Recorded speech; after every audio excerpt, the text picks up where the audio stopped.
vai uzņēmumiem grūtāk saskatīt digitalizācijas iegūmus dēļ savu izmēru un brieduma. Un tā izrauties, skaidrs, ka tieši tāpēc, es domāju, jau daudz gadus ir fokus gan uz eksportu, lai audzētu savu apjomu, gan arī uz ārvalstu investīciju piesaisti, līdz ar kurām parasti nāk sistēmas procesi, kultūra, kurām digitalizācija ir daudz, organiskāka vai klātesošāka. Jāatcerās, ka Latvija ir ļoti maz, gan arī vai visi zina kādu, kas ir strādājis tur vai šur, vai caur vienu zvanu noskaidrot to visu, līdz ar ko viss diezgan ir uz dēlnes.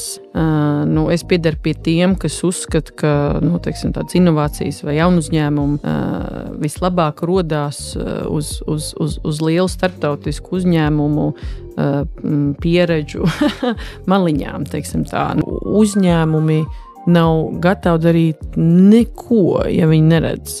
Saprot, pat bezmaksas kontekstā viņi netērē savu laiku, ne minūti, ja viņi netic tam, ka tas var palīdzēt.